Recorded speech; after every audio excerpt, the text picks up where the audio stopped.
Thank you, ladies and gentlemen, for clicking on this Rank the Movies video. It is our 100th episode. We've done 99 episodes covering my all-time favorite movies, all the way up to crap I've hated. We've done lists. I've done single movies. I've done themes, like Remake-a-thon, Franchise Month, Bond-a-thon. Still the worst name I've come up with. We've covered a lot. And this week, for the 100th episode, I've gone mega. This episode is the longest episode ever, and it also has the most guests, as I'm going to be talking about 3 different movies with 3 different guests. So we're going to jump right into it, as we're going to talk about Casablanca. This is the great story starring Humphrey Bogart and Ingrid Bergman. I cannot say her name, and I'm not going to try it again. This is a classic story. It is one of the greatest movies ever made, one of the most quoted movies, but let's not get into that, because we're about to, as Josh DeBruin, my good friend, joins me to talk Casablanca. Alright, so, here we are with my friend Josh DeBruin. I have been friends with him since some point in high school, at least.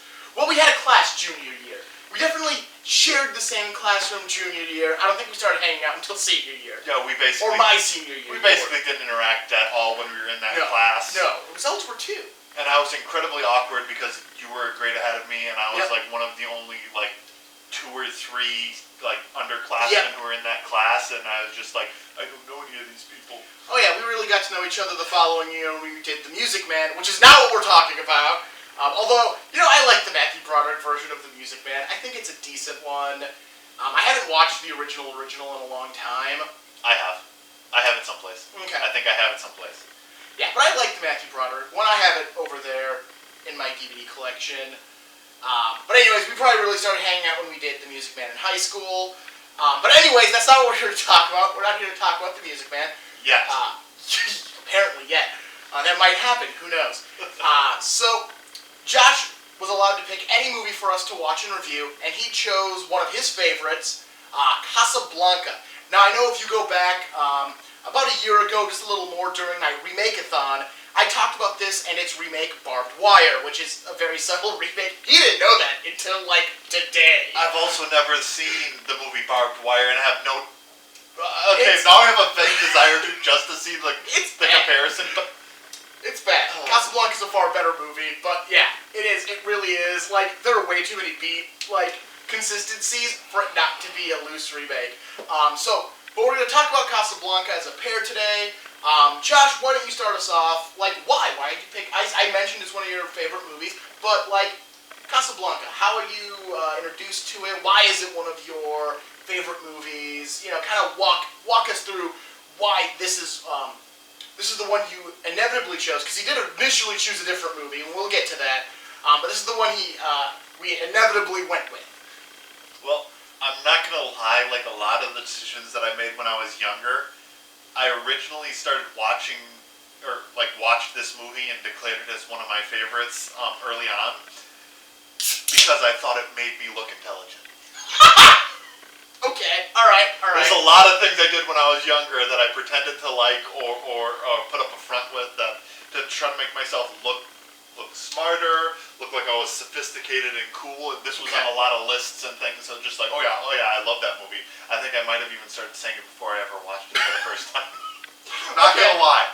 That being said, it genuinely is one of my favorite movies today. Alright. It's just, there's so much subtlety throughout it that I genuinely believe wasn't intentional.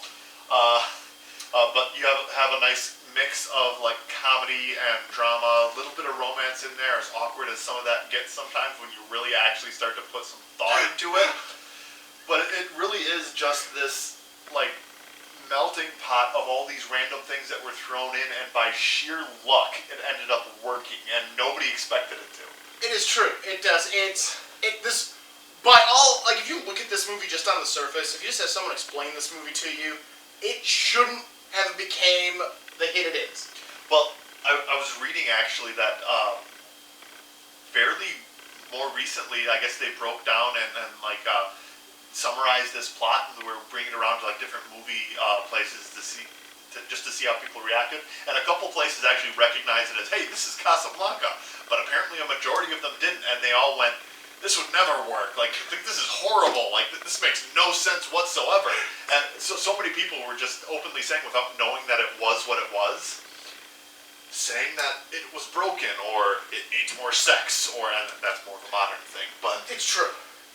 But it's just so many people just, when they actually had it broken down, understood that it shouldn't work, and yet somehow it does. It does, and it has so many characters that are just there to benefit the plot.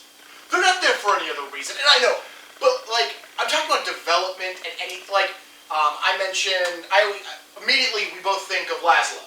Absolutely. 100%. Victor Laszlo was, like, he's considered a relatively main character, but he's literally only there to create a reason that Bergman and Bogart can't be together. I'm sorry if I don't use the character names. I'm horrible with names. I'm lucky that I remember Bergman and Bogart, so...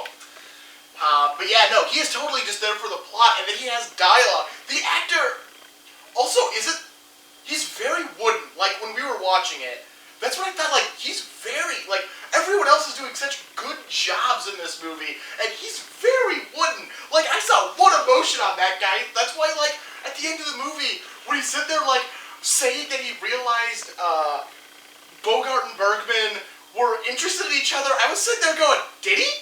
Like, did he? how long did it take him to not, I mean, from the beginning, like, he comes across, and it's very obvious from the first scene that those two are basically kissing with their eyes. Yep. And he's just sitting there just like, oh yeah, this is completely normal, that my wife, Yep. this person, that my wife already knows this man, apparently in Paris, while I wasn't there. She was alone with him in Paris.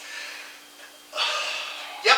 It is just like, and again, this guy's supposed to be a main character. And not just a main character, like, in the movie, he's supposed to be this big, massive, I don't know, reporter, or... He's a newsman. I think he was publishing things. Yeah, he was publishing, like, making articles against Nazi Germany, telling what they were doing and things, which is why the Nazis hated him and everything. But this is supposed to be, like, an intellectual man, and he is so oblivious to everything that's going on around him with those two. Really, he is. And then another character, I know you're bad with names, so I'm going to have to explain the character. But the character, he was played by Peter Lorre, the guy who had the transit visas. Yes, the guy who talks like this. He's got everybody knows his accent. Because no one else talks like Peter Lorre. You know him when you hear him. He's another character that is just there to serve the plot. Which is why he literally such a good It character. is. That's why I said I wanted more of him, because I liked his character, I liked the actor, and all of a sudden it's like, oh, he's dead. Yep. But, I mean... He served his purpose. He walked the papers into the bar, and Rick has them now. His purpose is done. Shoot him. But, I mean, it brought up when we were talking about him, too, that there's so many characters at this time who, were so over the top that if you tried to put them in anything today, nobody would believe it. But somehow, with as ridiculous as he is, you believe him as a real person. Like, and it makes zero sense that somebody, like, so out there is who he is. Oh, yeah. But you don't question it in this. No, you don't. You don't question him in this. You accept him as just being just one of the people in this city. And it helps that they introduced, like, the pickpocket beforehand. Like, he helps create that illusion because you introduce him. And He's one of the only throwaway characters that actually made a reappearance, and it was great... Which I didn't expect. I've only seen this movie once before. I forgot that he made a reappearance. So I had as well. Like, I vaguely remembered the pickpocket character because it's the start of the movie, and you're always paying, like, the most attention at the start of any movie. And the reason that they have the pickpocket in there, he comes up to an old couple and he's just telling them, oh, this is a dangerous place, you shouldn't trust anyone here. And then he walks away and they're like, oh, let me pay for my meal. Wait, where's my wallet? Huh? He comes back. But the entire purpose of it was to just basically so that people understood that this city is, like, vile and a den of evil. He also mentioned the only way out was with a visa and that they're hard to come by. He really explained a lot of stuff as he was explaining to these out-of-towners who were basically supposed to represent the audience so that they have an excuse to explain things. But it really does. The fact that he pickpocketed them, which you don't see, by the way, but it just literally proves that this place is a dangerous, dark, seedy environment. And honestly, out of every idea they could have used to explain that part of the plot, I think that was the most creative creative because they could have used text at the beginning. You know, that I scrolling. mean, they kind of did. They kind of did the voiceover Yep. with the world's globe spinning, and they explained that here everyone that was going to Casablanca, and if they wanted to leave, they had to do this. And then they went into it more, but Yep, but it shows the more corrupted side of it. it really does. It made you understand Yep. it more instead of it just being a thought. You understood. Oh wow, like you don't want to be here. And it got you to, like, so the Peter Lorre, Humphrey Bogart scene, they didn't have to do it there. Yeah. They could just say what they had, and that was the end of it. You didn't need to go into exposition right then and there, which would have slowed everything down. And, like, this is the part It of was the so movie you want to keep streamlined. going. Really, it was just.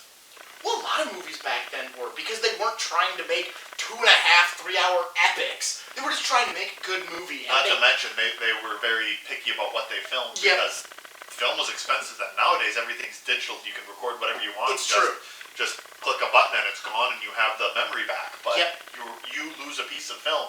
That physical film costs money, and it's gone. Yep, and that's just it. So, because if you look at the old Universal horror films, which would have been about this same time, they were the 40s. Yeah, they were the 40s. Those movies are like an hour and 10 minutes each, if that. Like, I think some of them barely break an hour. But they're very good. They're very streamlined stories that have everything you expect in like the bigger versions of those movies, but it's all there. Well, So they were much more streamlined storytellers. But the one thing that they did with this movie too, that they did a lot in Hollywood, is they purposely put in musical numbers. So like throughout that, you have like little snippets of songs that, I mean, it works. It works in the movie because they're in a cafe and they just have live entertainment. But it's one of those things you don't see in today's movies either. Just that beautiful music. It really is. It is true. It is very well done how they integrate that stuff into the movie. And again, because there is the cafe, they have Rick's Cafe Americano. It works very well to have music there because it's supposed to have music. Yep, but what it does is it provides that little bit of a break for people with short attention spans, and so that like, okay, we're reading the story and it's like, oh, okay, this is kind of nice, just a little music. All right, that was nice. Okay, now we're back into the story again. Back. But I mean, even at the time, a lot of movies like they tried to get a little bit of everything to get as wide of an audience as possible, which is why you have a little comedy, because you have jokes throughout the whole thing. But it's a drama and it's a romance and there's action in it, and they try to get everything in there to get as wide a wide spectrum of viewers as possible. And that's just it, because again, like theaters back in the 40s were one screen, maybe two. If they were a high budget theater, they had 2 screens. But they generally didn't have any more. So if you were going to get booked at one of these theaters, you had to be able to get to every person with money in that town, because you might only get a weekend in there town. there weren't specialized films at the time, Nope. because you needed to make sure that you got as many of those seats filled as possible. Or if you did make a specialized film, it was a specialized film for the time of day. Like a horror movie would be the later night showing. More family, that would be the like early showings. But if you were like shooting for that midday audience where you could make big bucks, or the early evening, you had to shoot for catch as many fish in one net as possible, because you needed them there then. But that's just it. People forever, like again, horror movies, there's always an audience for them. There's always has been an audience for them. So you can do a specialized one and know you're going to make some money. Plus, they're always cheap. Historically, horror movies are cheap. Yeah, I don't know. I know you're massively into them. I'm not huge into the franchise, but I guess horror I appreciate more than I guess what's become more the modern genre of, which is just more shock and gore than anything. It is true. There are a lot of those out there. But bring it back to Casablanca. No problem. I'm the one that started the rabbit trail, so now I'm bringing it back, as a good host should. Bringing it back to Casablanca. I'm going to say my favorite scene after rewatching this movie is seriously when Ingrid Bergman is looking at the silks, and the dude is like, 700 francs! Oh, you know Rick? 200! And he's got the sign! Yep. It's literally this dramatic moment where the 2 main characters are talking just like, it's so serious, and you have this person who's just like interrupting them, like they're completely ignoring, like oblivious to his existence. He's like, I've got this fine piece of fabric here, 700 francs. Oh, you know Rick, 200 francs. Oh, we have a friend of Rick's discount, 100 francs. No, 200 francs. Oh, you were with Rick last night, 100 francs. Yep. Special friend discount. Yes. And then I have other things to show you. Like, this dude wants to make this. That was my favorite throwaway. It's like a throwaway character, but it's just so great, and it's just, you enjoy it so much. And I think it wouldn't have been as memorable or as funny if he didn't actually have. He went into it so hard, and he committed.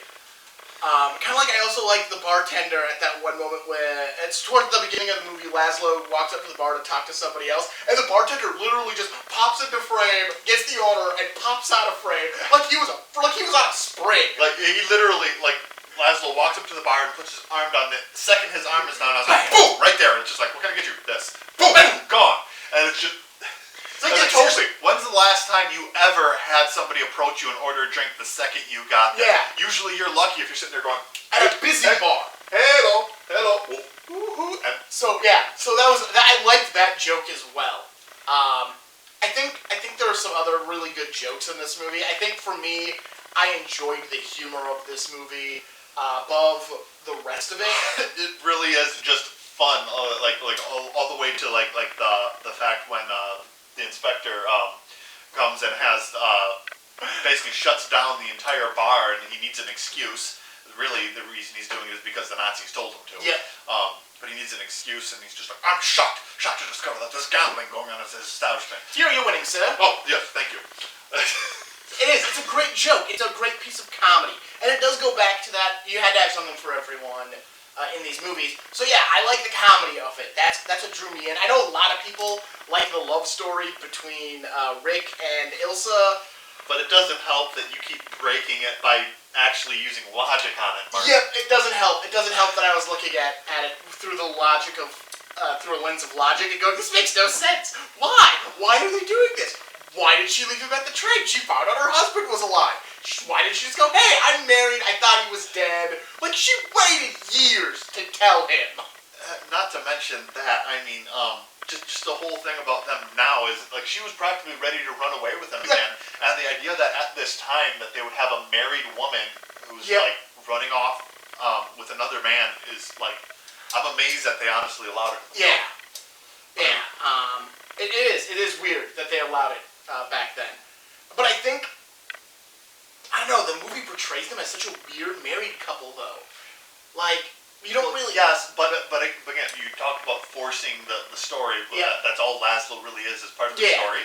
And this whole thing, what you have to remember is that this whole thing was actually filmed while World War II was going on. The script literally supposedly got brought up and considered by the Warner Brothers? I think Warner Brothers made this. Yeah, okay. I know they have the rights to it now. Yeah, but the reason that it was pulled up and they decided to do it was it literally was the day after that the U.S. got involved in the war and they needed more patriotic films. They were like, quick, we can use this and we can make it. And like even while they were filming, it's amazing like how kind of anti-Nazi they were. I mean, I know it was supposed to be like a pro-American film, but realistically, they didn't know who was going to win the war at this point. They had no idea that it was going to be like the Axis or the Allies. Either one could have ended up taking it. They took a gamble.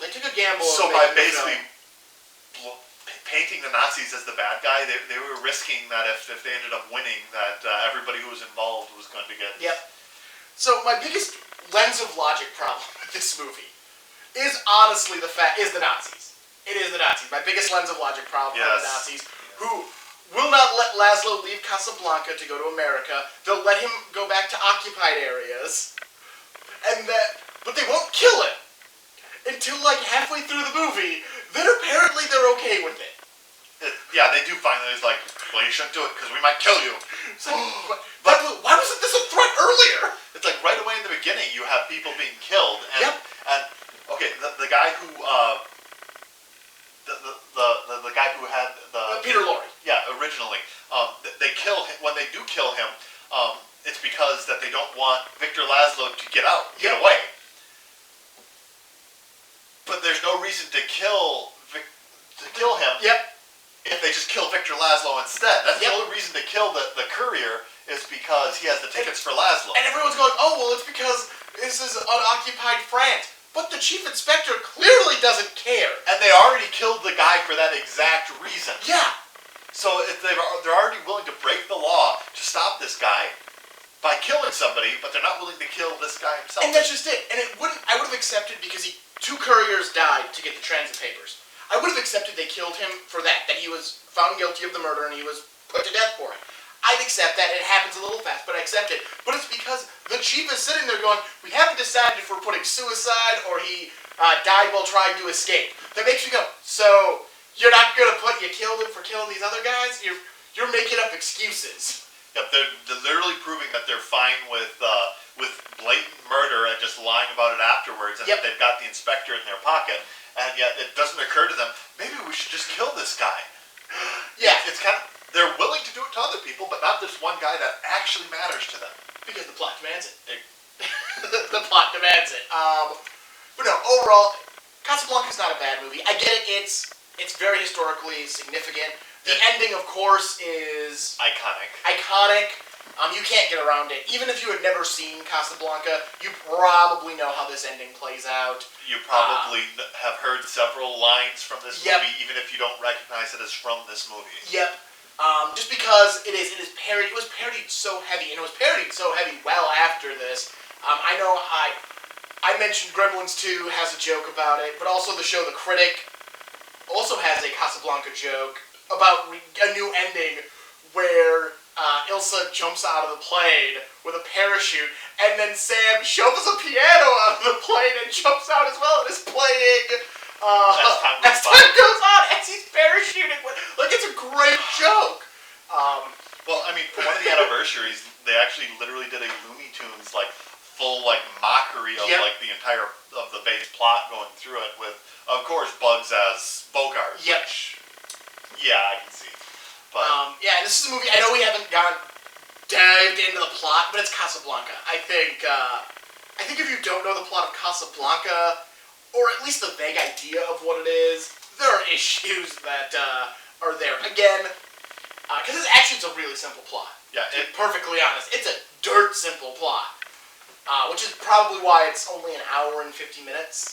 Again, I think it was like an hour, like it said 120 minutes. So yeah. Yeah, it's under 2 hours. I know that. I know it's like 150 minutes, 140 something minutes, which is why, because even that's for how they have to add in a lot to this movie to justify its length already, because the plot isn't that. They could have had like a 3-minute flashback sequence, and they turned it into like multiple scenes from Paris. Just to kind of fill time and. Oh yeah, they definitely did some time filling in this movie, which is fine. And I think part of it might have been that they didn't know what they wanted to do, because even the ending, the iconic ending, was like filmed like well after the rest of the movie had finished filming, and they literally just pulled Bogart back to have him do the last scene with the inspector as they walk off into the rain, and even then the most iconic line at the end, it's like, this is the beginning of a beautiful friendship. Like, that line was recorded by Bogart even after that was filmed and then edited in after the fact. Because I think you needed that arc for his character, though. Like, it hadn't quite gotten there yet if you don't have that moment. That he's actually taking. If they don't literally have the inspector kind of turncoat on like the Nazis in Vichy France, which he was kind of under their thumb the whole time, and become friends with Rick, it's a sad ending. And you can't have a sad ending. They literally just had it as an excuse so that it's like, oh, Rick is going off and Rick is going to be fine, when in reality he just sold his business, his main source of income, and then just pissed off the Nazis and the government, where he lives. So it's like, he has nothing at this point, but it's okay, he's friends with the inspector. Well, it all depends. Like, he might not have pissed them off as much, because the inspector obviously isn't going to say anything. Not at this point. And the Nazi he shoots, so if he killed the Nazi, then nobody actually knows what he did. Who would say anything? But it's only if he killed the Nazi. You're not 100% sure. They don't actually. They just say he's been shot and then he died. I love that moment. It's a movie. He a single shot and he just kind of quietly falls to the ground. I mean, that's completely accurate. Especially in the 40s. That was 100% that dude died. But no, I love that. Round up he's been shot. Round up the usual suspects. Seriously? There is still gun smoke in the air. You round up people who are like, they would have heard the gun go off while they were driving. And they accept it. The Nazis accept it. Then, we'll go round up the usual suspects. Those weren't the Nazis. Nazis. Those were the Vichy. Those were his police. All right, those are his police. So they were literally directly under the authority of the. All right, I just figured because the Nazi is the one who called them. No, it was the inspectors that. All right, that explains. Yeah, they would totally listen. That they were going to do whatever he said, but it's still that like they're going to be like, okay. But yeah, Casablanca, it's an iconic, classic film. And it's really a lot of fun. It has its moments if watched under the right circumstances. I'm going to say, because I enjoyed it a lot more watching it this time than I did when I watched it the first time. I think because I watched it by myself the first time and now I had someone to talk to. And I find, I felt the same way with the Lord of the Rings movies. When I had someone to talk to, I enjoyed them a lot more. Especially, I mean, I had little bits of information about it that you might not have known, and being able to talk and understand things, and that helps you get through some of the admittedly drier points in the movie. But I mean, it's corny, but it is a product of its time.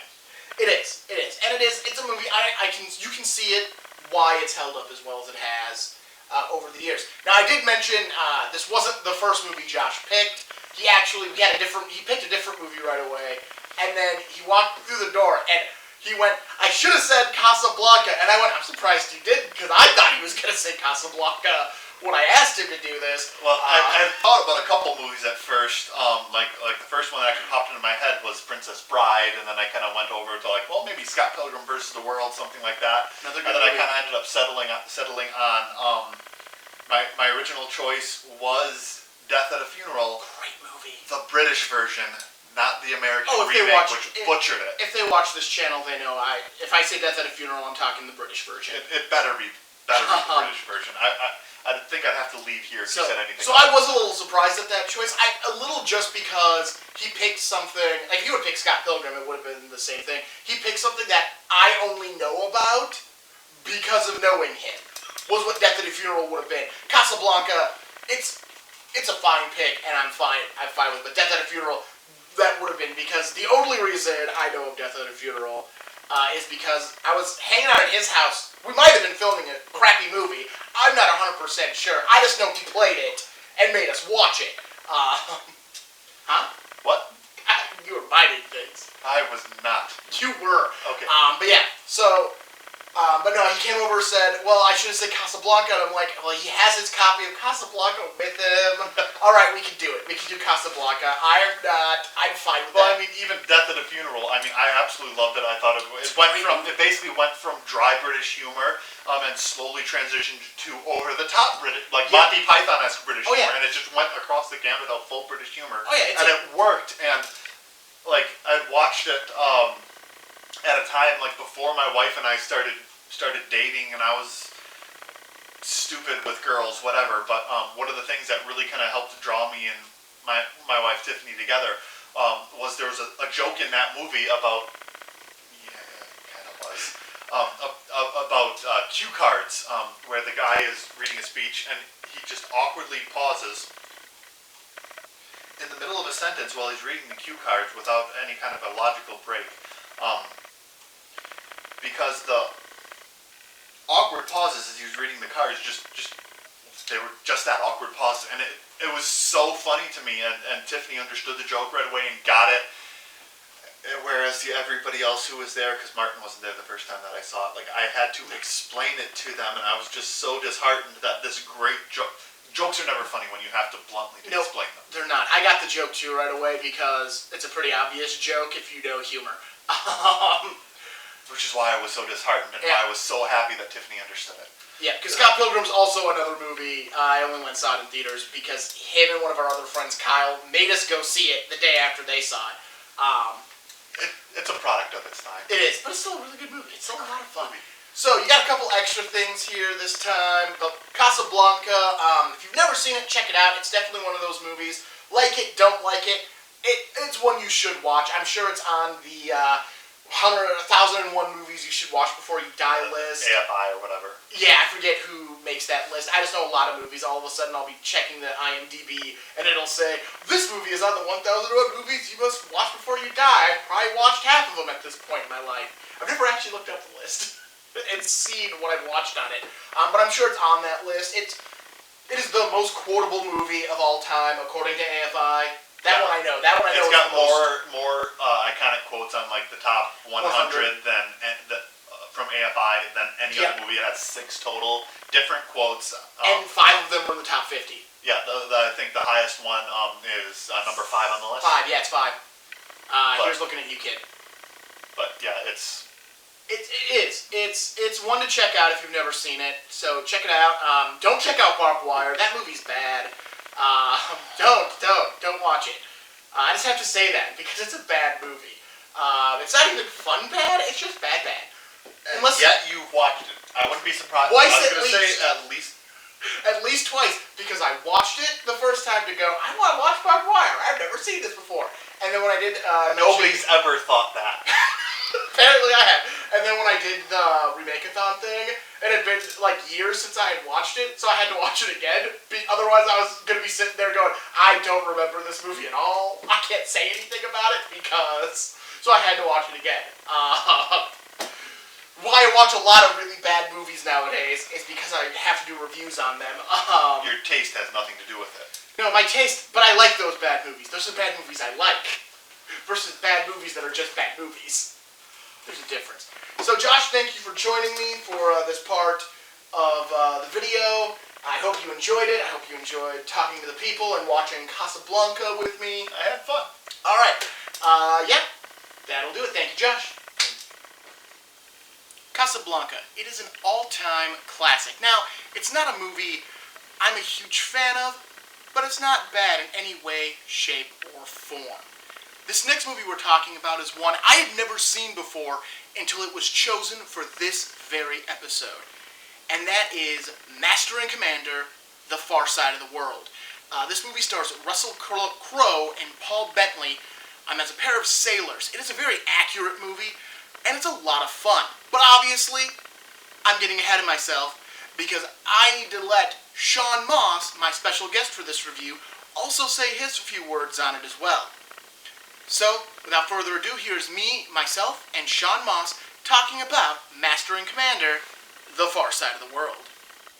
Alright, joining me now is Shawn Maass. He's one of my best friends. I've known him a very long time. And he is a man who is astonished by the movies I have seen and by the movies I haven't seen. Especially the ones you haven't seen.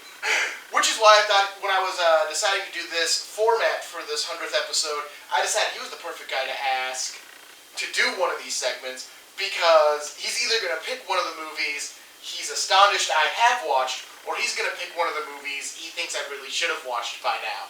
And that's what he did. You picked Master and Commander, The Far Side of the World.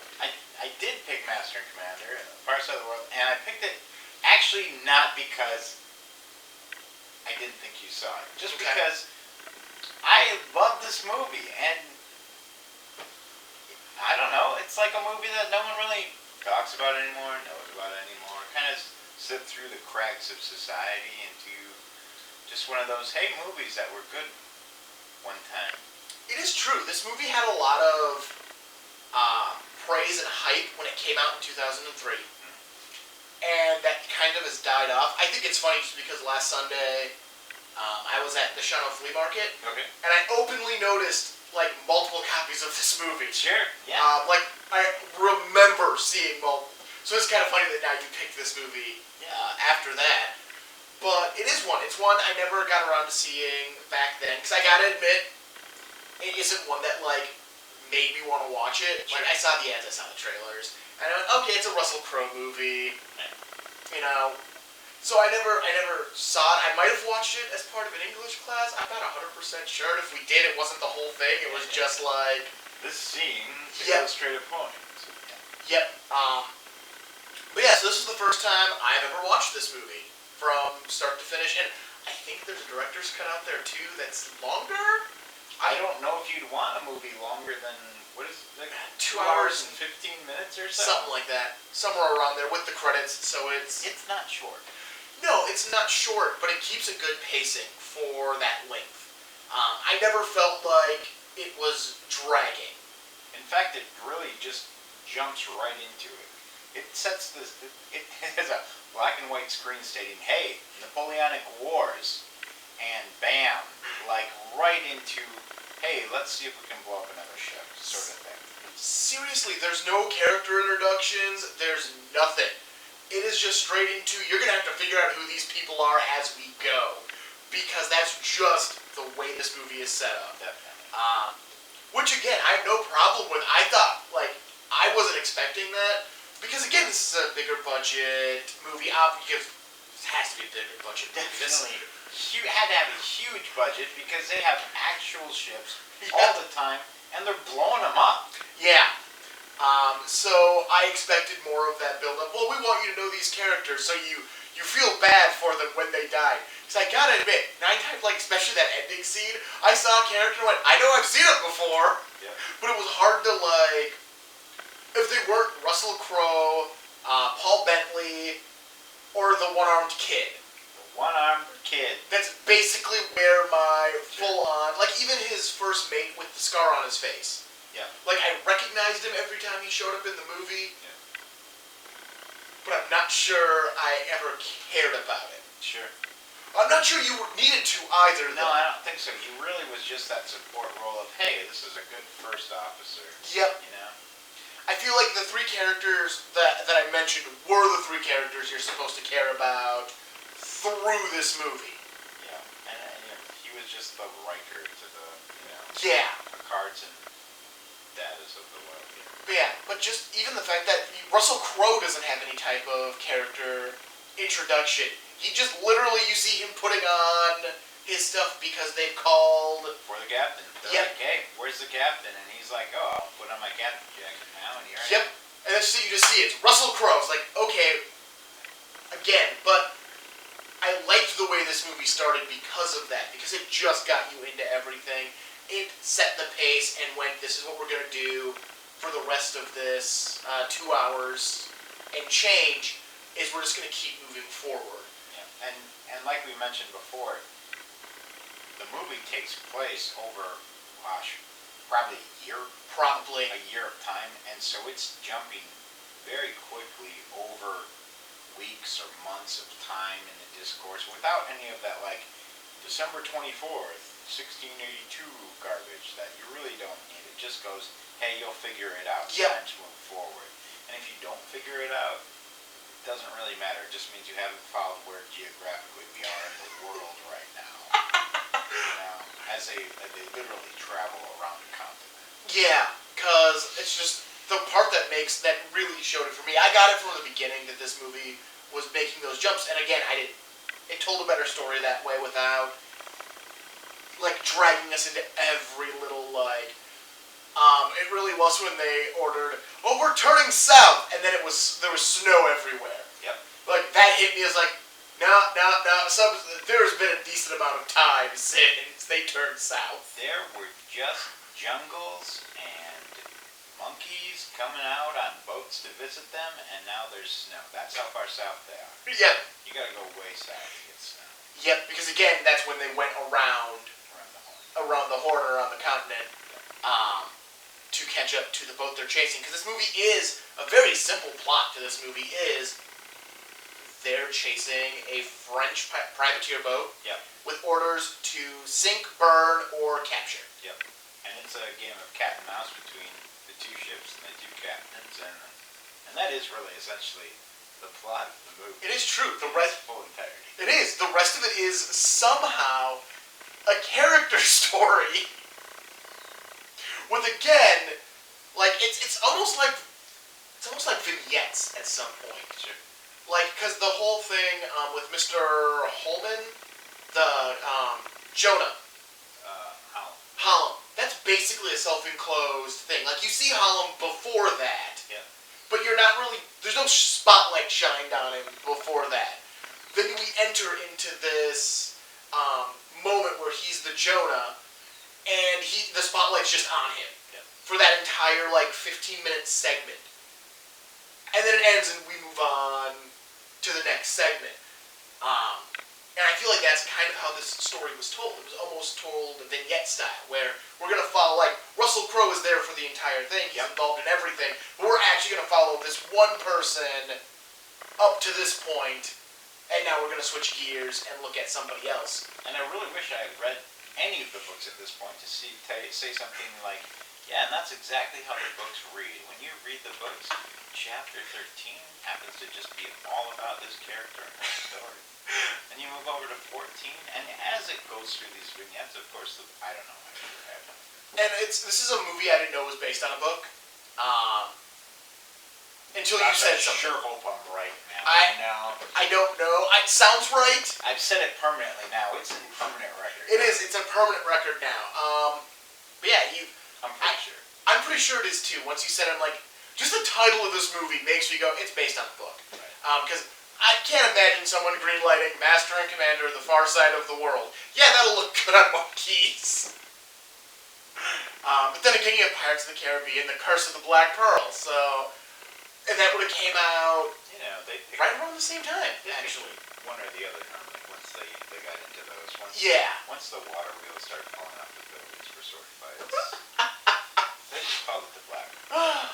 Yeah. But yeah, no, this would have came out... I don't think this is a response movie to the Pirates movies, because I don't think this came out... This either came out shortly before the first Pirates movie, or, like, it was in production at the same time. You know, I wonder if this is some of the, maybe the dampening of this movie. This was a large naval movie, and with the Pirates movies being so pop culture prevalent at that same time, that maybe this kind of got pushed down. It seems to me like this is set up for a sequel as well. Oh, yeah, That doesn't ever happen. Oh yeah, the ending is hardcore sequel bait. Yeah. Like, the sequel is them going back after the ship that they've already captured because of the revelation at the end of the movie. I think, which is that... kidding. Spoilers! But yeah, it is that revelation. I feel like a sequel could have picked it up right then and there. It could have went to a completely different assignment. There were options. Because I feel like... I don't know if anyone, I was surprised you didn't actually see them deal with, I'm just going to say it because I already said spoilers. So here's a spoiler for, you find out that the captain of the ship they've been chasing poses as the doctor of that ship to avoid death. Because he gets captured, because he's the doctor of the ship, he got captured, avoids death to probably try to mutiny to regain the ship. Yep. So that they're after to go convene with the boat to deal with this problem. Yeah. I'm surprised they didn't actually just show, but I guess, even for a conclusion, that wasn't necessary. It was just a good, it's almost that stinger of, the mission's never over. Yeah. You're never actually done when it comes to war. There's always more that because it could have just been as simple as they raft up to the other boat and go, hey, he's the captain. Yeah. And that's the end of it. There's no mutiny. There's nothing. It's just... Because that boat wasn't that far away in that ending shot. It wasn't. I don't know how long it takes to set up a successful mutiny. I never have. Neither have I. I've never partaken even in a successful mutiny. Right? I feel like we're missing out on something because we've never partaken in mutinies. What have I been doing with my life? I don't know. I feel like we don't spend enough time on naval vessels. Maybe we watch too many movies. Maybe. Because every movie where you have people at sea, mutiny is always a huge thing in those movies. Either the possibility of mutiny or an actual mutiny. I just wonder, how prevalent was that in actual life? Were captains really walking around their ships, really that scared of they're gonna mutiny? I don't know. Historically, I don't know. But certainly in pop culture, it's hey, this makes for a great story. Right. And I think that's really why it's prevalent all the time. It's probably, you have the Mutiny on the Bounty, which I think is what popularized the idea in more modern cultures. Sure. So yeah, that's probably where everyone just wants to keep pulling back from that, which is why it's the same reason when they found those passengers from the Albatross, the survivors of the Albatross. Yeah. I immediately went, the Albatross! They're going to this is a reference to the story of the Albatross and sailing, and that's not what happened. But I expected it, because I heard the word Albatross and went, that's a thing! And instead we get Jonah, and that really short part of the story of Jonah at the beginning. Yeah, just a little snippet. Yep. Not even the whole rest of the story of Joda, just like the first chapter or two of Joda is really what they focus on. Actually, yeah, it's like the second chapter. Yeah. And they skip the first. They skip it, go straight to the second. Which makes sense for this movie. Yep. To skip the first chapter. Just go straight to the action. Though I did love the fact that when they were doing the funeral for the one character, he just handed the Bible open to Joda. Yeah. It's like, oh, that's douchey. It's one of the many, slight and then maybe overbearing puns that this movie chooses to just slide right in at you in ways that you really don't expect coming. The way that, that one friend that would always tell you puns, except you don't know that this person is that person. That's what's going on. It's true. The first pun in this movie I did not see coming. I didn't expect it to happen. And then all of a sudden, they're just dropping a really bad, dad pun. It's a quality dad. It's a quality dad pun. That's just like, bam, mic drop, out of here. Dads around the world breathe easier in that moment. Oh yeah, and that's within the first half an hour of the movie, I'm pretty sure. Honestly, at this point, now that I've realized how long this movie actually is, I have no idea. Right, because again, it is a very captivating movie. Yeah. It really does draw you in and makes you go, you want to watch more of this. Trust me, you want to watch more of this. And as much as there isn't any character development to start off this movie, the characters that you're supposed to associate with, the Paul Bettany character and Russell Crowe's character, you really do they really play the character development of their friendship and the clashing of their friendship and all those things. Oh yeah. It's not like this movie is completely void of character development. It's just that it doesn't take its sweet time showing. No. It doesn't. There's no beating around the bush in this movie. No, there really isn't. The other thing one of the other things that I think this movie does really well, and is, I feel like this is a very aesthetically pleasing movie. Oh, it's a very pretty movie. All the ocean shots, all the soft lighting of the fog and the dark and the candlelit scenes and everything that they're doing is just, there's an aesthetic quality about this movie that is very captivating. It is. It's a very well shot movie. I think even the design of the boats themselves, which is the primary backdrop of this entire movie, is the boat. You pointed it out that it was called The Surprise. Yep. I didn't catch that, and we had the subtitles on. I didn't catch the boat was actually called The Surprise. But even that, because that is the primary setting of this movie, there isn't really, you get a little bit on the other boat towards the end of the movie, and you get a little bit on the Galapagos Islands also. For just a little bit. For just a little bit towards the end of the movie. I don't know if it amounts to me. I don't think it amounts to 10 minutes of the entire movie. It might.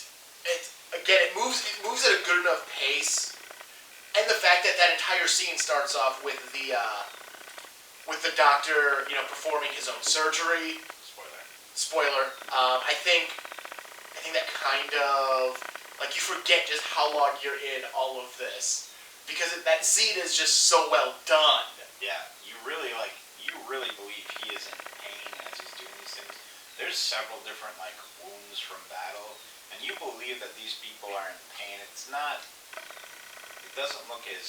not gory by any means, but nor is it cheesy, and really I feel like it goes along with some of the realism that's portrayed in several other different aspects of this movie as well. Oh yeah, but back to what before I got off track all by my lonesomes.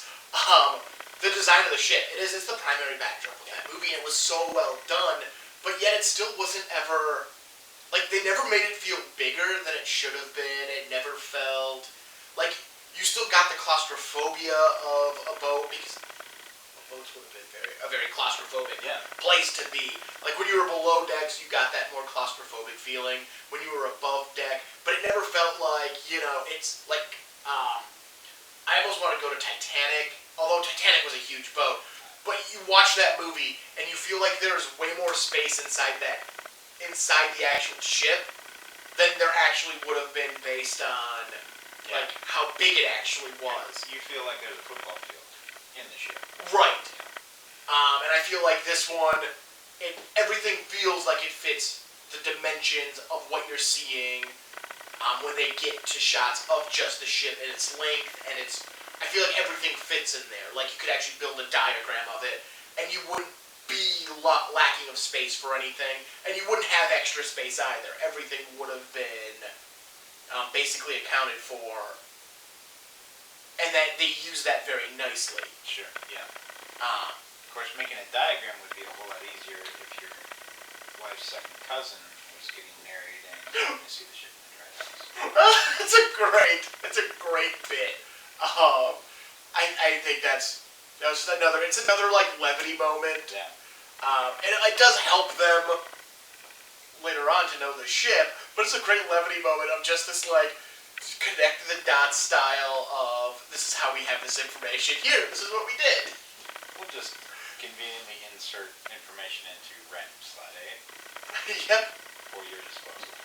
It's basically what it is, and it's just so like the detail this man has remembered this boat on that he saw in dry dock because of his wife's cousin. Yeah. You're like, this guy has a photographic memory. Maybe he should be doing something other than just ship hand, you know? Like, Yep. He's got some talents. He should be putting that to use. Yeah, and I think that's one of those characters you see him, and you see him sprinkled throughout the movie. Because I know I saw him at other points. I know the guy who went in there with him is the guy who's made a lieutenant at the end of the movie. I'm pretty sure. The guy who goes in there with him isn't that Billy Boyd? Not Billy Boyd. And I think Billy Boyd's the one with the cousin. I wasn't 100% sure. But I think Oh. Billy Boyd's the one with the cousin. And I think the character's name is Peter. Peter. Is the other one. Yeah. I think those are the two, because I hadn't quite connected that it was Billy Boyd yet. Yeah. I hadn't quite looked at it and went, he's a hobbit! But yeah, you see them enough through this movie where you remember their faces. But that's their big scene. That's their big moment. Yeah. Though Billy Boyd does get a great moment of, where Russell Crowe looks at him and tells him he's got great eyesight. Because him and Russell Crowe and somebody else are looking through periscopes, and Billy Boyd's character is just sitting there saying the exact same stuff and just looking at it. Just spots it. Yep. Nothing. It's a great scene. You also, I know, really enjoyed the chef on the ship. I love the chef on this ship. He just is angry about life, and every request from the captain is met with grumbling and just anger and malice. It's wonderful, and it never goes away. No, it doesn't. He's grumbling right up until the end of this movie with a bandage on his head. It's still grumbling. There's no pleasing this guy. No, there isn't. There isn't any pleasing that character. But it was a fun character. It was a nice addition. I know I pointed out in a scene where the captain had the chef make a replica of Galapagos Island, or not the Galapagos. What's it? Yeah, Galapagos Island. The Galapagos Islands out of what looked like pudding. Pudding, yep. And I just looked and went, how long do you think it took him to make that? And how much grumbling do you think he did while making that? To soft mold puddings to custom shapes to maybe they were boiled puddings. I don't know. British people do weird things with your puddings. It is true. And yeah, to like craft a map out of edible foods on a ship in a galley, and then to have a bunch of drunken officers just smash into it. Right? While still having to cook the officers' meal they ate prior to that, Yeah. and the meal that the rest of the crew ate. No, I don't think he makes the cruise. Oh, he's just an officer chef. Yeah, I think Okay. they make their own slop down there. Because, oh god, when they showed what they were eating, I was like, oh, that looks disgusting. It looked like chunky old gravy, but not like chunky old gravy, like tennis ball sized chunks in your gravy. And just Yeah. onto a plate. And you really have no idea what any of those chunks were made of.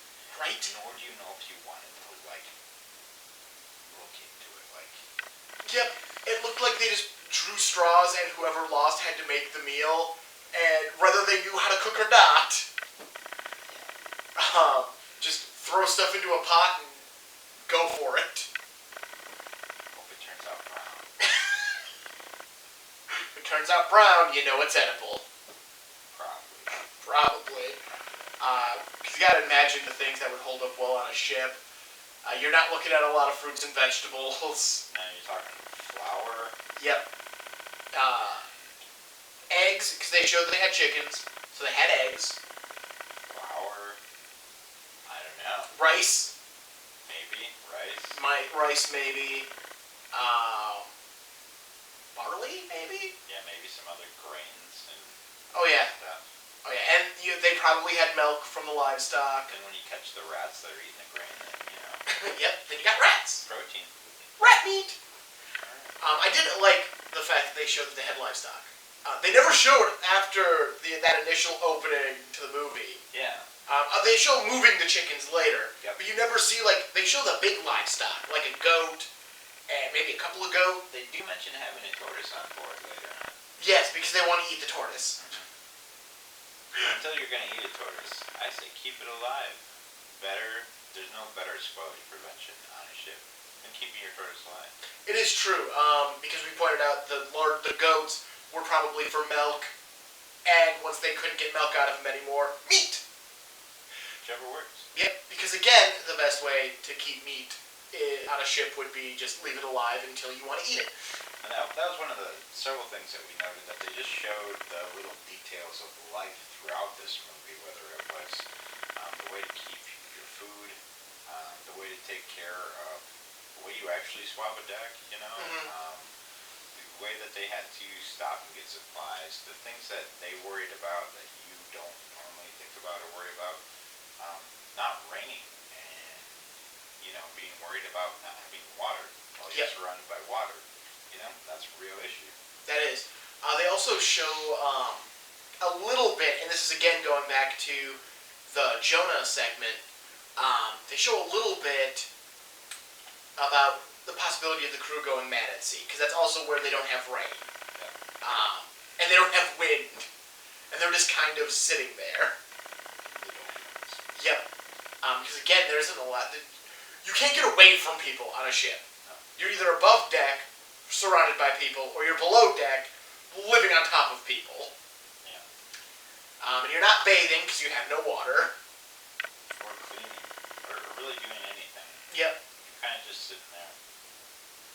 Hoping it rains, or you get wind, or both. Both would be preferable. Rainy wind. Yep. That's the best. And it does. I think that kind of helps with the whole Jonah and them blaming one member of the crew for all of their misfortune, believing he's cursed. Sure. I think that is kind of that sign of the madness taking over. They also, let me tell you, watching the Doctor work, not even in the scene where he's doing it on himself, just every other scene, because, there's no sterile, there's no nothing. It's just... Wipe that off, make sure it's good and clean. Yep. And he's using his bare hands, without gloves. I mean, if you're working on it, I guess you're not worried about sterilization. Your hands are as clean as anybody else's when you're It is true. removing a bullet from your own abdomen. It is true. Or the scene where that looked like mild brain surgery. I believe that was mild Brain surgery. Where it's literally being done a little below deck, but it has but they opened up some of the traps to lower big supplies in. So he has the light. And again, as I sit there going, I get why, because you want that kind of light for this kind of thing. Sure. But at the same time, that's just open air. It kind of reminds me of, that, maybe you don't know, the Seinfeld episode where Kramer's watching a surgery and he drops a junior mint into the guy. Yep. It's like a misplaced junior mint could go right to the brain. Yep, and the fact that the rest of the crew is watching this happen. It's a misplaced anything could have ended up in that dude's brain. But overall, I liked it. I thought it was a good movie. I was surprised. I was surprised just by how much I enjoyed this movie and how much it actually captivated me for that period of time. Sure. Because honestly, I don't know why going into it I didn't expect it to, and then once you got into it and it just, like, slammed into it, like, I wasn't certain how to feel about that. But then it kept going, and I'm like, I like this. I really like, this is a really good movie. I personally believe that this movie is better on a second watch, or maybe even a third watch, because you're not so taken aback at first. Yep. You get to recognize the characters a little bit better, and maybe because there's too many characters. Oh yeah.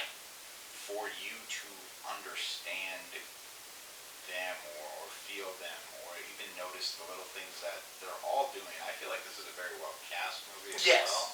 I feel like, everyone is really playing their part. It's really part of, I feel like this movie really immerses you in the situation. It really puts you out at sea with it, and it really makes you feel like there you are. And now I've lost my thought. But yeah, if you've never checked this movie out, definitely, take a chance. It's free on Prime. Free on Prime. As of right now, because that's how we watched it. Yeah. So definitely you can check it out, and it's a well-moving 2 hours. Because with credits, it's probably closer to being just 2 hours. Right. Yeah, I definitely recommend this movie. And coming off of watching a lot of movies I had never seen before over the last 7 days, Yeah. I can honestly say I recommend this movie. Like, it was definitely worth sitting down and watching. And I'm glad you joined me. I'm glad you picked this movie. Glad to be here. It was a lot of fun. So thank you, Shawn, for joining me. Thanks for having me. All right. And I filmed one of the other segments already, and I had a hard time ending that one as well. Just because, I just want to do a normal ending, but technically this isn't the ending. Oh, that's right.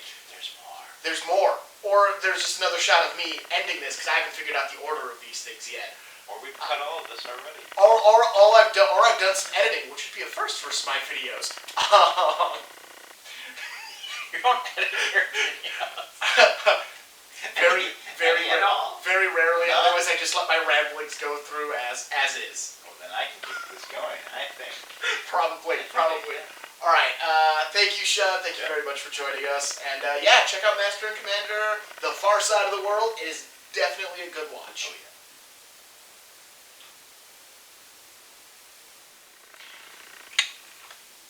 As we enter to our third and final review of this episode, it is the longest of the 3, but it's one of the most interesting of the 3, as I am joined by my good friend and fellow contributor to Rank the Movies, A.J. Robinson, for a review of the Simpsons movie based on the long-running television show. It's a good time, so enjoy.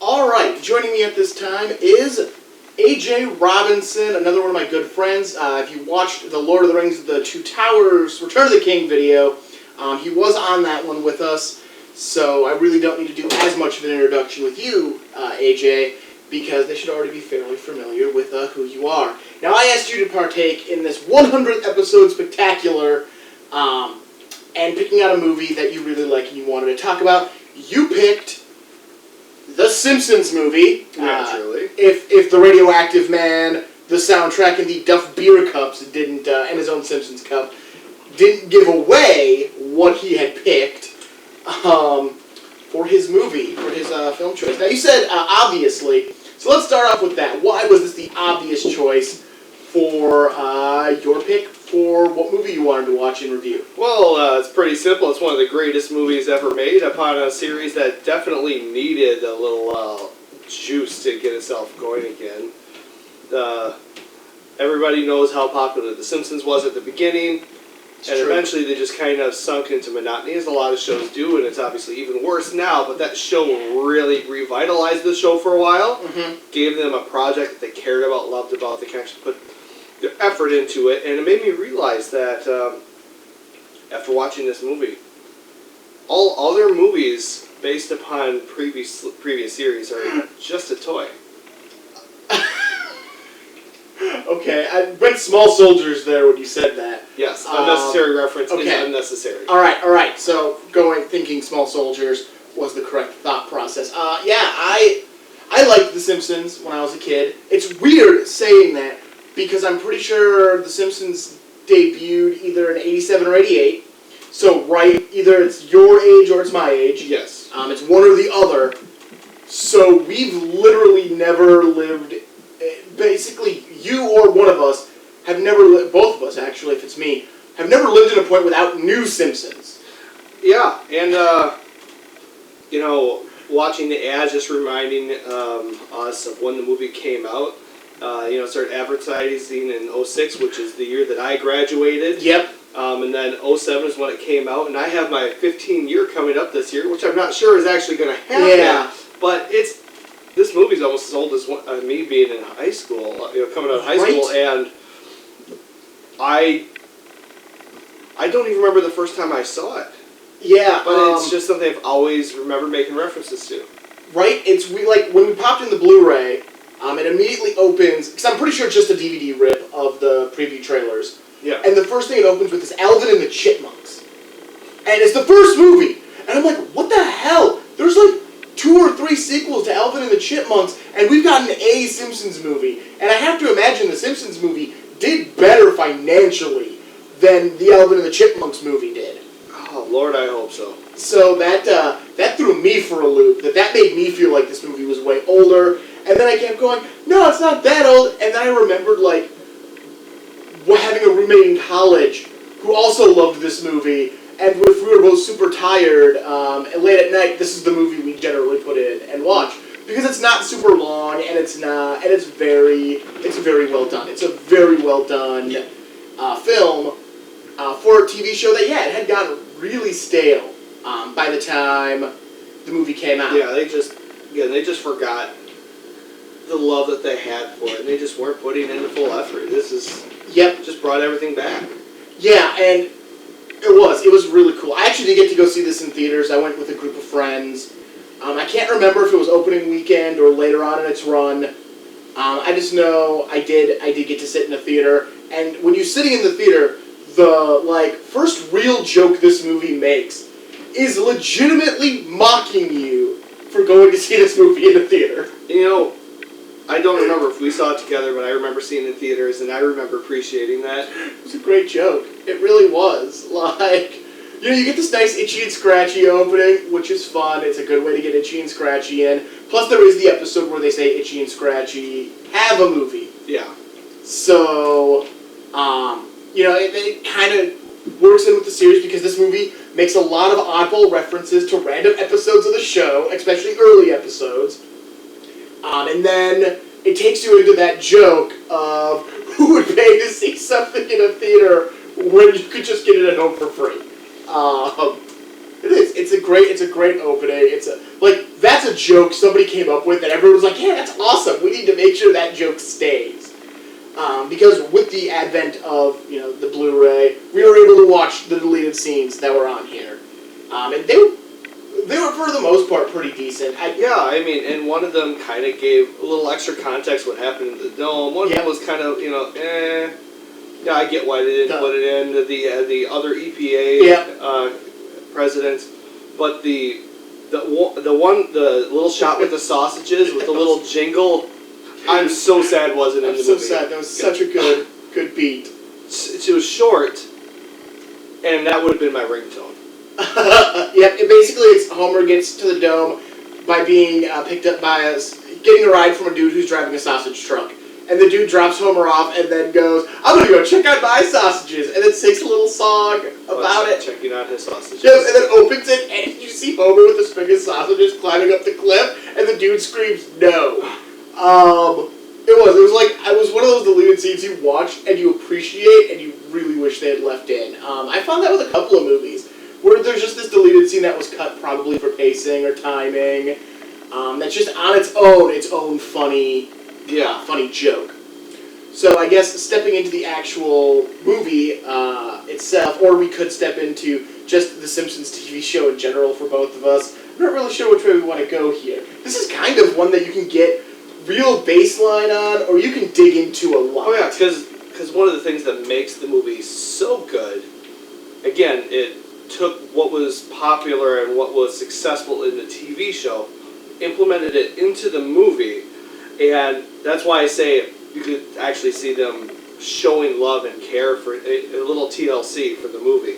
They needed to actually show the people who watch this show, people who had the nostalgia going into it, that they weren't just out there for a cash cow. They actually wanted it to make something that they cared about. And the fact that they made all the references to this show is why it's so good. It is a very true statement. Like, I know when the dome's coming down, you see the ventriloquist and his dummy Gabbo. Like, that one always, like, I got that one right away, and I was sitting there going, who just decided to animate that? Like, that was a choice, because that is literally focusing on that minor character who is legitimately, as far as I'm aware, in one episode. Yeah. And then, of course, you still have the ambulance smashed against the tree at the Springfield Gorge. I mean, it reminds you of when you were a kid, you used to watch it, because Simpsons went into reruns by the time we were old enough to really pay attention to because I remember coming home from school and I'd watch, I think the Cosby Show was on when I got home, then they'd air Third Rock from the Sun, Good times. then it'd be 2 episodes, then it'd be an hour of The Simpsons. So that's where I watched a lot of those old episodes of The Simpsons, was like through that, because either it'd be on in the living room, because it was just 3 hours of good shows to listen to, or I had a little like really crappy TV in the room I would spend time in, or I'd turn it on in there because it was like the only channel I could get in anyways. That's a running gag in my life, is I have a bad ability to get network television wherever I live. Doesn't matter where he lives, he cannot get Fox. I can't. I could not watch a new episode of The Simpsons on a Sunday if I wanted to. If his life depended on it, he would be a dead man. Though when I was in Tennessee, I did watch the new episode of The Simpsons that aired that night. Because I got there on a Sunday. I was unimpressed because I had seen like 2 other variants of that plot before in The Simpsons, and it was a weak one. So moving into the movie, because I think we love the show, especially those early seasons, like the first 10-ish. Yeah, and that's when they really start to get good episodes and bad episodes. Oh, yeah. And you start to see the creativity slipping. Oh yeah, and the joke telling starts going down, and the awkward and the opening that has nothing to do with the rest of the story. Oh, those are great. And then you basically just start to really care about The Simpsons for the Halloween specials. Yep. That's what it comes down to every year. Oh, the Halloween special. Yep. And then it's like, who cares the rest of the year? It is true. If they would just release on DVD or Blu-ray a Halloween special set, I'd totally buy that. I'd buy it and I'd watch it every Halloween. That'd be great. I love those Treehouse of Horrors. But yeah, it's very nostalgic. Even when I said, like, oh, maybe it's just the first 10 seasons are good, my brain started going, honestly, it's hard to tell. Like, I always realize, like, episodes I really like are in later seasons than I actually thought they were, just because the show has been on for so long. Yeah. It's hard to realize it's got either 34 or 33 seasons right now, which is a lot of seasons for an animated show. But anyways, actually trying to get us into the movie. So we talked about the opening. After the opening, we move into Homer's to-do list, which is a great to-do list that are things, like, in a Sunday afternoon, I don't think any one person would be able to remove a hornet's nest, fix a sinkhole, and reshingle a roof. Already, 2 to the 3 of those are an impossible thing to do in one afternoon. Right? I do like his solution for the hornet's nest, though. Shoves it in Flatter's mailbox. And then shakes it vigorously. Yep, and puts the thing up to tell the mailman that he needs to open it. Yep, so it's the mailman's problem. I was about to say, is he trying to kill Flanders? He'll kill the mailman with the wasps. I don't know, maybe even make it past as a march. Yeah, maybe both. It might be both. We skipped church. Oh. We skipped church. How could we miss the Sabbath? Yes. We skip church. They go to church. Grandpa has the great monologue. And there's some other great bits in that church bit. I don't know why. I do find it funny, Homer with the Bible. There are no answers in this book. I always thought it was funny how he comes into church with the, why can't I just worship the Lord in my own way, like praying like hell on my deathbed, and then immediately segues to nobody's going to notice us coming in late. They're praying to their phony God. Yeah. Just the absolute transition, and honestly, what the average person actually thinks about going to church. Yeah. Just 1 foot in and 1 foot out. It's really true. It's really true. And of course it was a funeral for another dead celebrity in Springfield because Green Day had drowned in the Springfield Lake Springfield, because it's too polluted.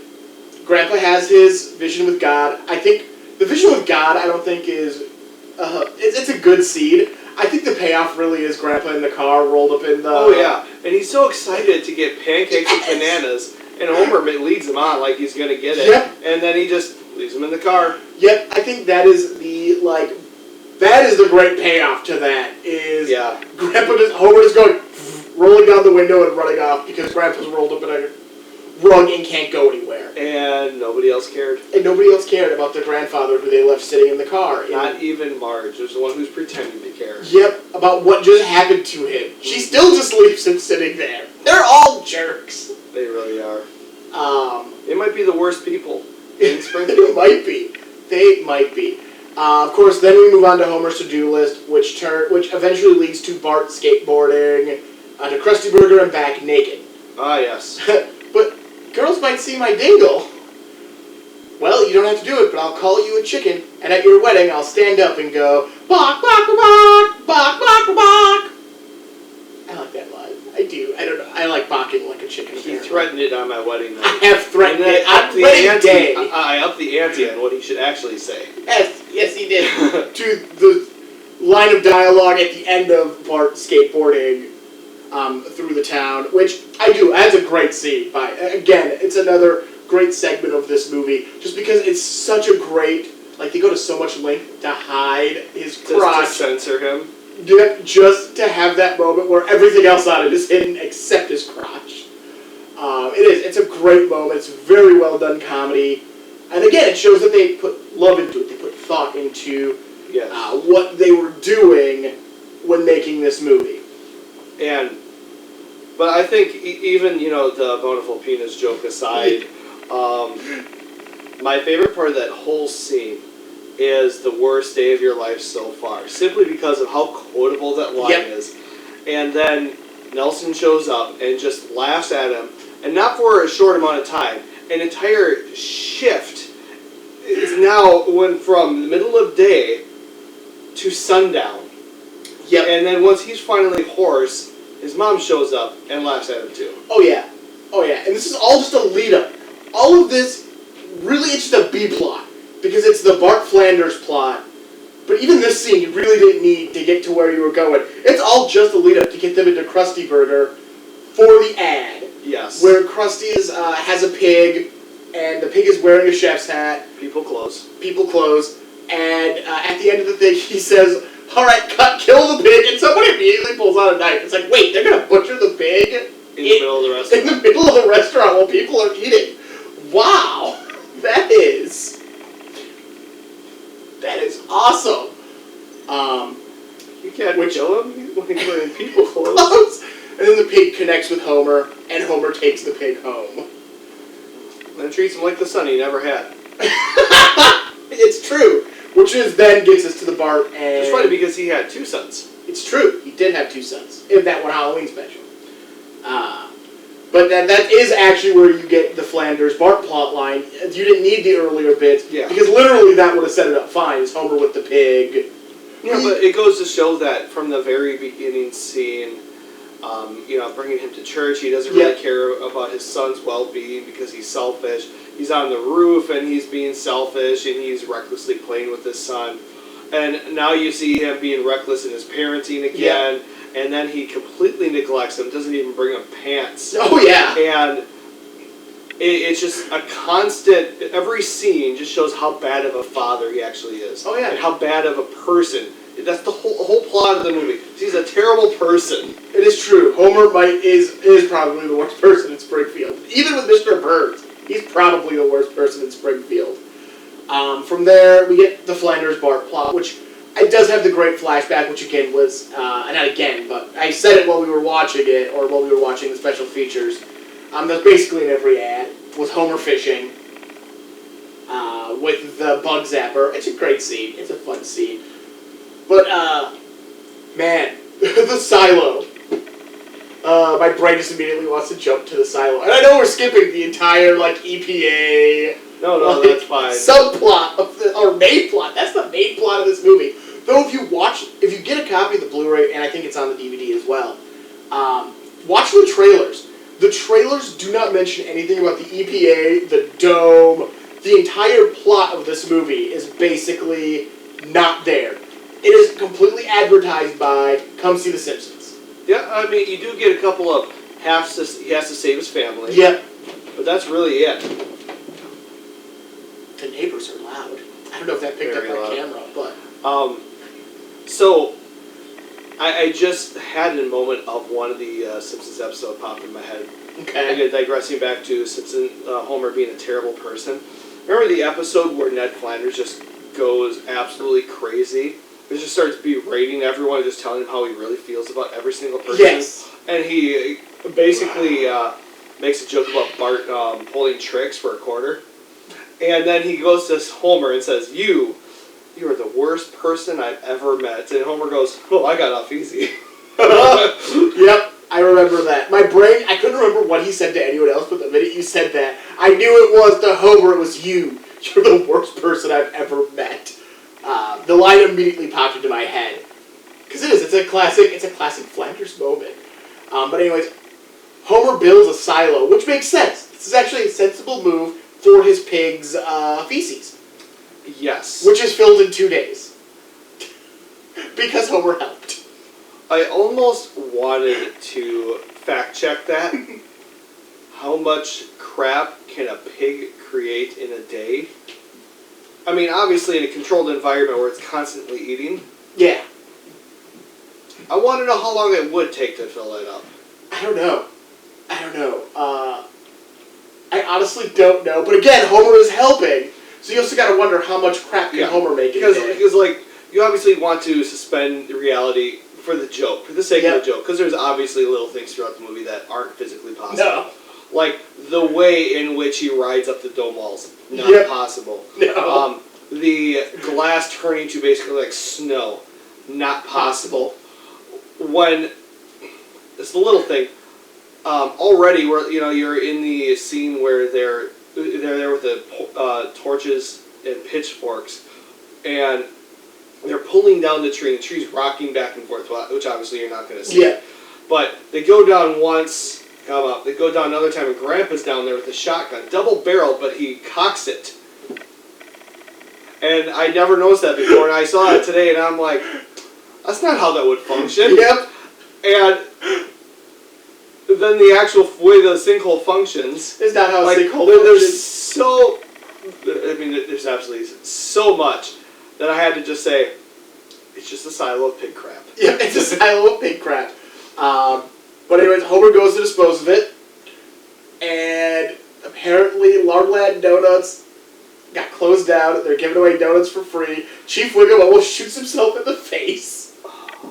Great joke. It's a great joke. Horrible joke, but a great joke. And Homer decides to dump the silo in Lake Springfield, which has just been cleaned. And this is where the EPA comes in. So again, we've talked for a long time about boom, boom, boom, boom, boom. There's a lot of beats in this movie before we get to the EPA. You know what's another in that scene where he dumps it? Again, there's so much leading up to this. The reason I like this movie so much, other than the nostalgia, is how quotable it is. In that scene, I quote the word evil so often on a daily basis. Evil! It's ridiculous how much I quote this movie. Now my brain just went back to when they're cleaning up the lake and Fat Tony's trying to dump the body. The yard trimmings. I guess I'll have to dump my yard trimmings in the car. I'll dispose of my yard trimmings in a car compactor. Sir, I think that was a dead body. I thought so too, Lou, until he said yard trimmings. You really have to learn to listen. This is a super quotable movie because it is very well done. Basically, a dome gets put on the town. The thing AJ quotes the most, to me anyways, to me personally, he says it a lot to other people too, comes from President Arnold Schwarzenegger, and that is when he is given 5 options, he just picks number 3. I know if I give AJ 3 options, he's probably going to pick number 3. I mix it up once in a while just to mess with him. In Once fact, in a while. it's my favorite number, and I just told you this story recently, and I kind of wish I'd saved it for this moment. There was a kid at one of the youth events that wanted one of my root beers, and I gave him the Monty Python treatment. What's his name? Can't remember his name for the life of me. Terrible with names. Yes. Don't even know his name. It's true. Asked him what his quest was. Probably something to do with the soda, that makes sense. Asked him what my favorite number was, and he said number 3. He gave me the wrong reason. But this movie is the entire reason why it's my favorite number. It's true. I was elected to lead, not to read. Number 3. Yep. That's why I had to make sure we stopped at that bit. I couldn't just gloss over the why your favorite number is 3. And all of this just kind of lends to why he picked this movie. I think it does, because for you personally, there's a lot. Quotability is a lot for you, and stuff you really like. Yeah, because I can bring it into just anything. I can do it, play it, whenever we're out with friends, in a serious moment, I need to break the tension. I'm just trying to be a jerk. Yeah. Maybe we should kiss to break the tension. Yes, I've quoted that a few times as well. Way more than a grown man should. Probably. But yeah, we could just keep going beat by beat through this movie, because eventually the town gets domed. Now I am going. I was about to just skip over keeping the beat by beat thing going. Apparently I'm not. The town gets domed. Eventually they find out it's Homer. Homer is the villain. Because Homer's the villain. Somehow Homer's the villain in this movie. And they go to kill him. They escape through the improbable sinkhole and flee to Alaska. Actually, I was just watching another YouTuber, and I forget who it was or what the video was about. But they brought up the scene of the 2 cops who catch them and then fall into a hotel room together. Yeah. Yeah. So that was the last week or 2 that somebody else has referenced this movie in my life. So, but that is other than me. Other than him. But that is that's a pretty interesting scene. It's a pretty decent scene of just Homer talking his family into going to Alaska. And then just Alaska. Those are some good scenes by themselves. Clap for Alaska. Clap for Alaska. Which is another quote he loves to use. Because you gotta clap for Alaska. I mean, it's true. Lisa, clap for Alaska! But Dad, clap for Alaska! You know who loves that quote even more than me? Shawn. That is true. Shawn does enjoy that quote as well. I have heard him use it a lot in his life. But again, it's such a quotable movie. It really is. It's such a quotable movie. And even when Homer and Marge are about to make love and the animals show up, that is a great scene. The look of horror on the animals' faces. They're having sex. Yeah. It's great. Even the birds, we're going to need more birds as they're trying to undress Homer. So they call it a hawk. It is. It's just one interesting thing after another, and then they find out the city's going to be blown up because they're afraid it's going to become knowledge of what the government has done. I mean, how's anybody going to find out with spokesmen like Tom Hanks? Right? The government has lost its credibility, so they're going to borrow Tom Hanks's. Makes sense. I mean, you can trust Tom Hanks. Yeah. You can. If you can't trust Tom Hanks, who can you trust? Wilson. I would trust Wilson in a heartbeat. Ooh, yeah, Wilson from Home Improvement. That is true. You can always trust Wilson. Definitely wasn't referencing the volleyball he was talking to. And Castaway. But yes, absolutely. That's a trustworthy man. I've never seen Castaway, okay? My brain forgot. Really? Yeah, I've never seen Castaway. Wow. Yeah, never seen it. I've never seen Tom Hanks talk to a volleyball for 2 hours. It's better than some movies where one person's just talking to themselves for 2 hours. I've heard that. I just never sat down and watched it myself. It wasn't one. In 1999, I was way more interested in watching Galaxy Quest, Detroit Rock City, Mystery Men, Play It to the Bone. I'm trying to think. There's others. 1999 was a really good year for movies, for me anyways, that I liked. It is. If I look at it, I actually did it with my top 100. I will point out Galaxy Quest is a far superior movie. Yes. But that being said, that really surprises me. But no, I actually took my top 100, put the years of each movie next to it. Yeah, 99 has the most, it has like 5 or 6 movies in my top 100 are from 1999. It is the number 1 year of movies for me, which is weird. Oh, Drowning Mona came out. That's not one of my top 100. I just really like that movie as well. I'm going to get off of that and get back. I'm going to come off my tangent horse. But you know what was really good that was still around in 1999? The Simpsons. The Simpsons was still a pretty decent show at that point. Full circle. Full circle. We're back on The Simpsons. Good job. Good job. All right. So they're going to blow up Springfield. Marge and the kids decide to go save it. Homer is left on his own device to, I love the to be continued. Like, I feel like it's that everyone thought, oh, it's a reference to movies that just have that cliffhanger ending, and then they pick up in a sequel. And I thought that too until we watched it today. And then I looked at it and went, no, that's a joke about the show. That in a normal Simpsons world, that probably would have been where the end of the first episode would have been in a 2-part episode. I must have missed it this time, because I was probably in the bathroom. You might have been. I think it was right in the Collapse for Alaska time, like right after that, subsequently. Because it's when he gets on the ice float, and then the heart breaks, and then it says to be continued immediately. Yeah. Yep, I'm pretty sure today. That's a reference to a 2-part episode, and that's where... But, nature calls! When nature calls, you gotta answer it. Only because it'll just keep calling, and then it'll knock up your phone bill, and might knock up your daughter. You never know with nature. Back to The Simpsons. Homer is picked up by an Inuit woman who gives him a vision quest where he is ripped to pieces by trees. And you get the great Spider Pig song, which you can find on The Simpsons The Music. That's right, I actually have the special edition soundtrack. This is the thing that I don't remember that you had. I know you told me about it, but I just don't remember it. It sits on a shelf in my room, so... But yeah, it is donut cake. Incidentally, that's my favorite kind of donut. Ooh, yeah, it is true. He likes the sprinkly... It's simple. It is. I almost considered going back to Don's to get some to put on a plate just for this. But yeah, so the Spider Pig song can be found on this CD. If you can find copies of it anymore, we can probably download it off of...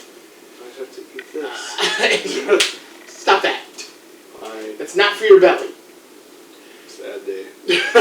Homer realizes he's a douchebag and needs to... Huge douchebag. He has a vision quest. Yep. Are you jealous?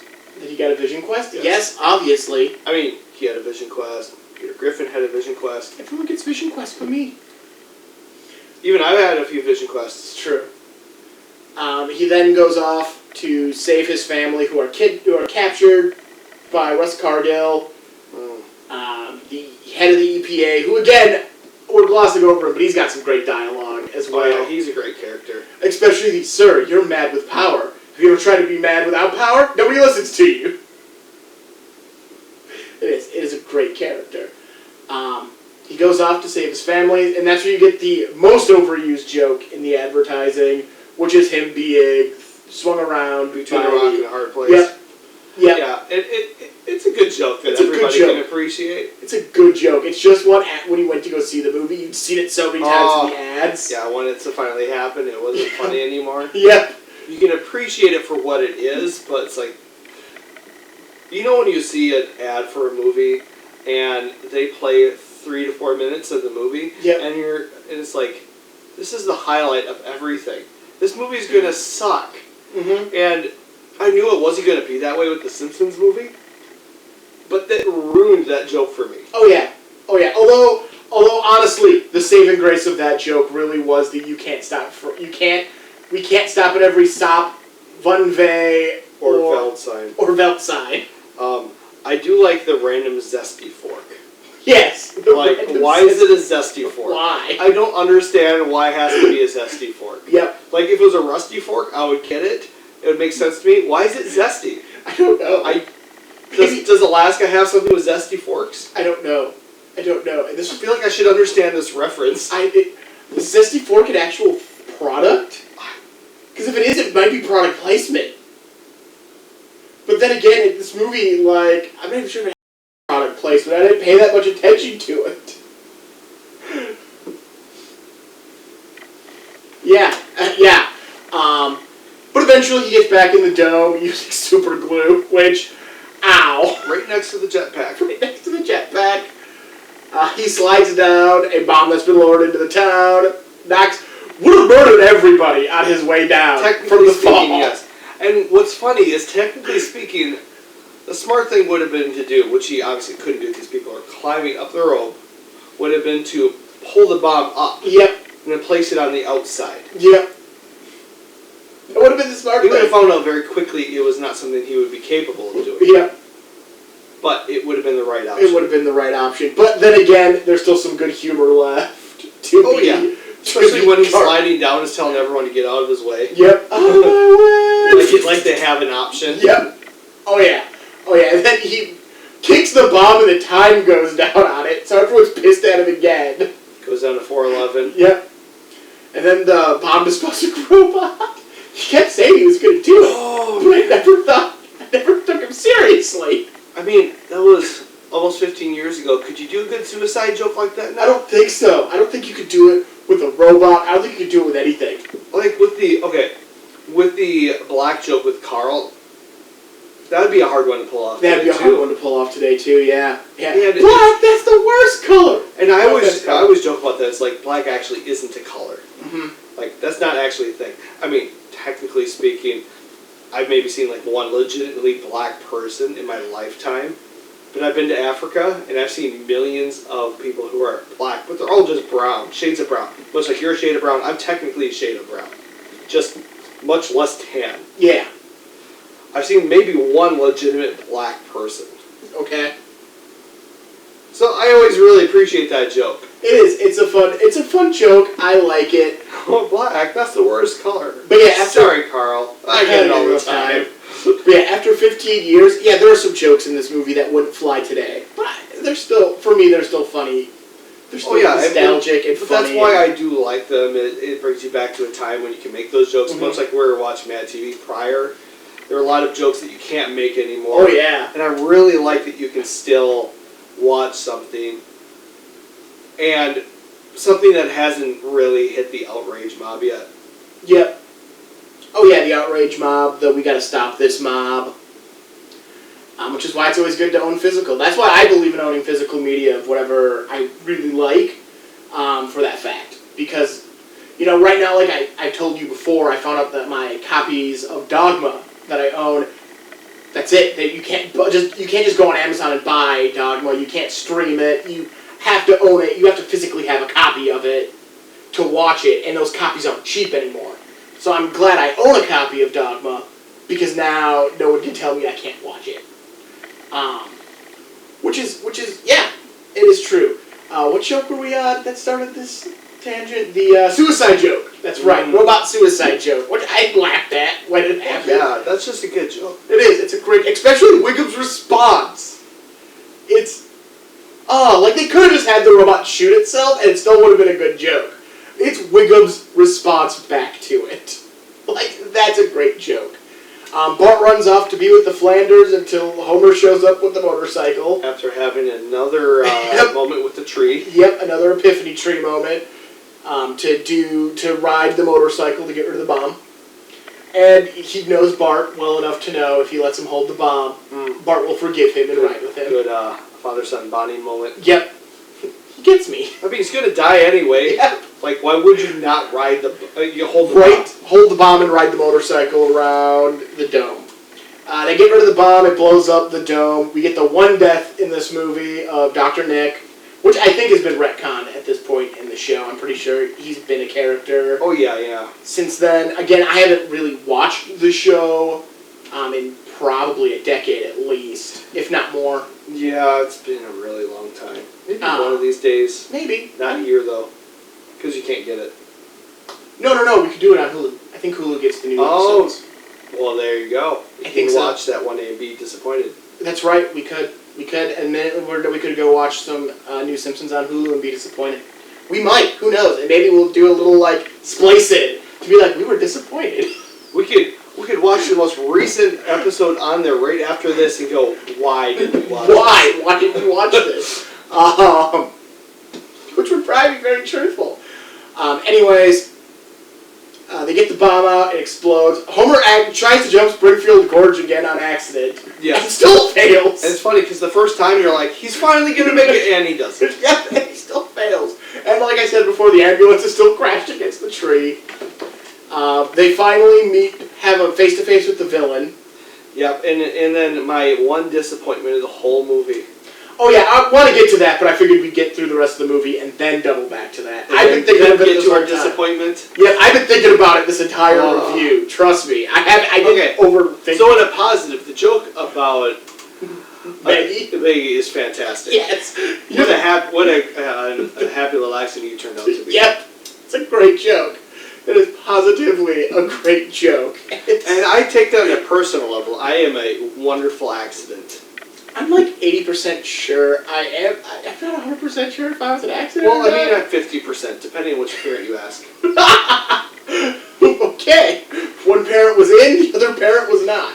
Well, I mean, technically, that's how it works. Yes, that is how it works. I was correcting myself right away. Homer and Marge are reunited, and they rebuild the Simpsons house.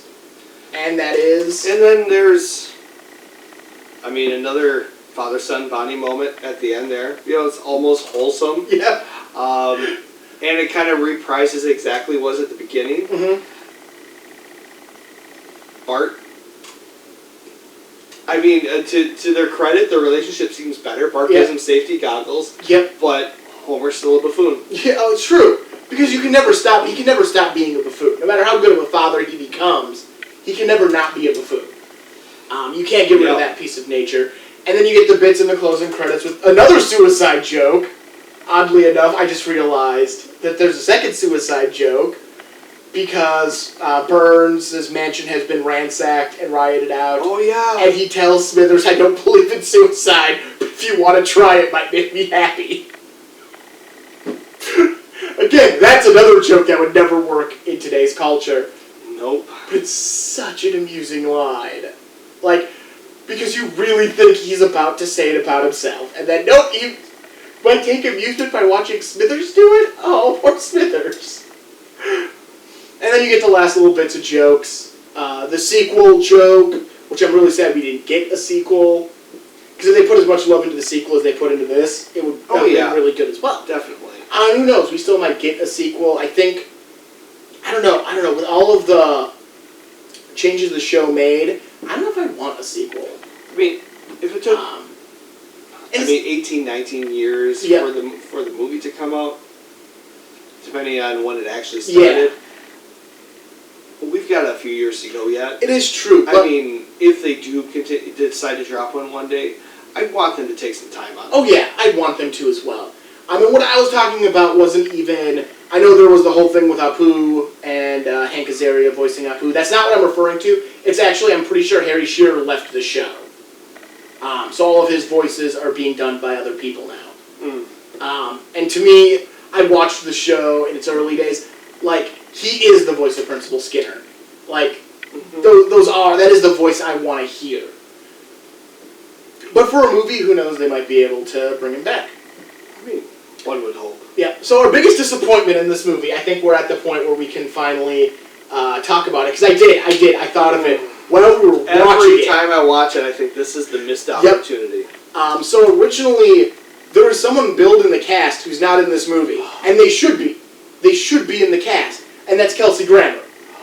Kelsey Grammer was originally billed in the cast to play Sideshow Bob.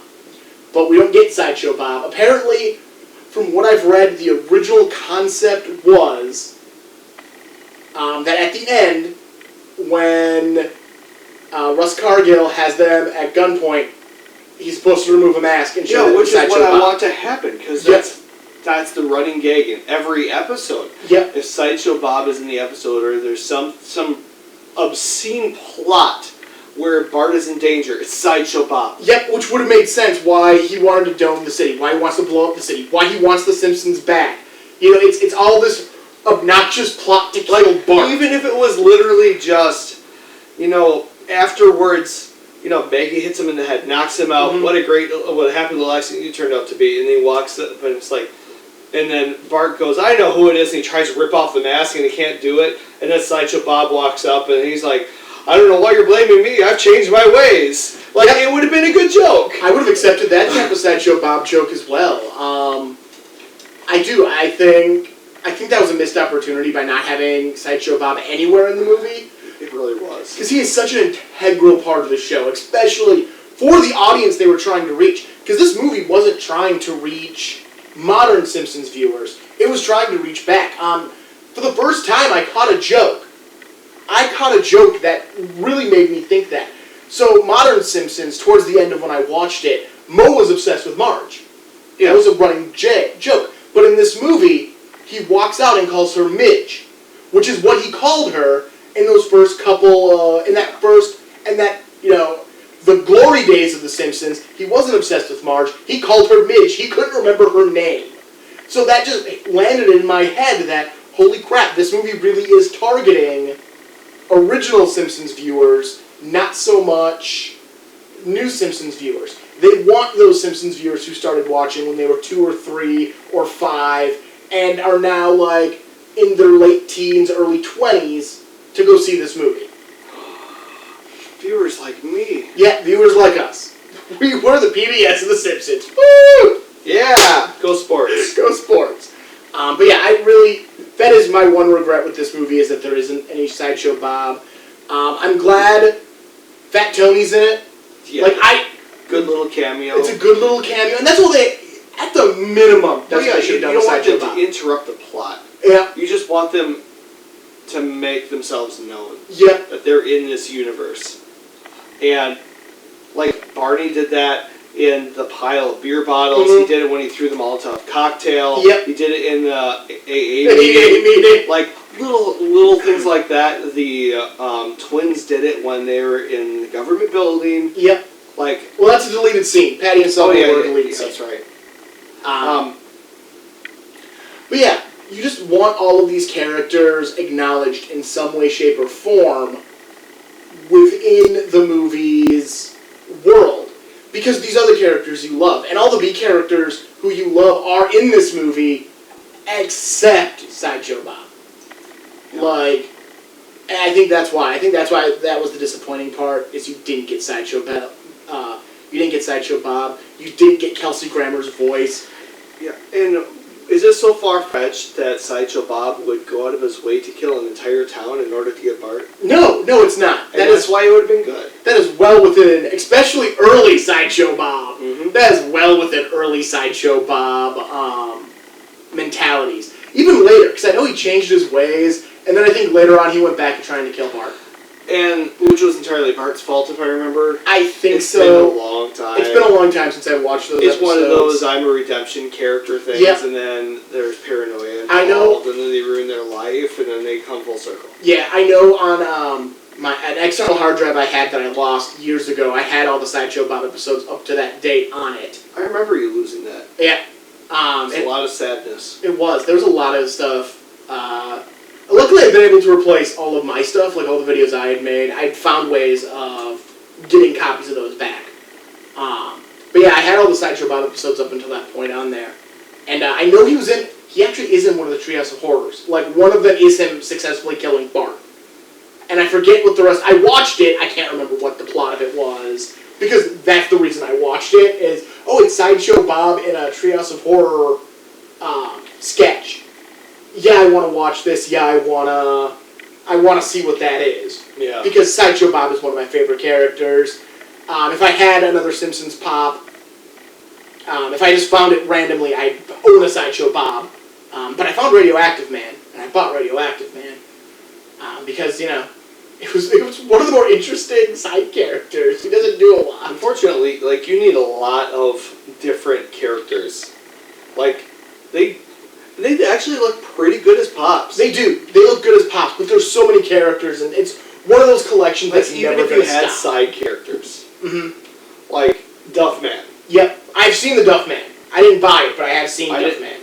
See, I never have, but I'm not shopping for those things. No, I had to go, literally, I found it at solely a Pop store that I went into. Gramps, Mo, Mr. Burns, Bartman, Maggie, Lisa, Radioactive Man. Are there more than this? Yeah, there's a lot more. There's also specialty Treehouse of Horror ones. They've made multiple series of Simpsons Pops since they got the license.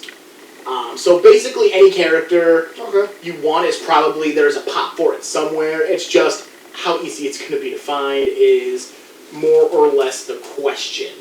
Like I said, I just stumbled across Radioactive Man, and he was like $10. So, and well, yeah, I'll pay $10 for Radioactive Man. I didn't even check to see how much Duffman was, but I did see it and went, man, if I was going to buy AJ another Pop, this would be high up on that list, would be Duffman. Because I could see you setting it on a desk and just, like, pointing it somewhere. Pointing at someone who I've ever been in a meeting with. What are you doing? Duffman is thrusting in the direction of the problem. Yes, I could 100% see you doing that, which is why I thought of you when I saw the Duffman Pop. That's fair. Which full circles to the reason why I love the movie so much. It is extremely quotable, much like The Simpsons in general. It is. The Simpsons is an extremely quotable show in the early years. I find myself pulling out quotes all the time. I actually, in my CD case in my car, I don't have this CD, because this is all instrumental, and so you gotta be really into want to listen to instrumental, but I do have their first compilation album of songs from the show. And I'll sit there and I'll throw that in and just listen to it and like get nostalgic for songs, which is why if you ever hear me say the line, New York City's that way, man, it's because I really do like that song. Springfield, it's a heck of a town, the schoolyard's up, and the shopping mall's down. I don't remember what the next verse is. And then I just remember the Springfield. New York, New York's that away, man. Thanks, kid. It's a heck of a town.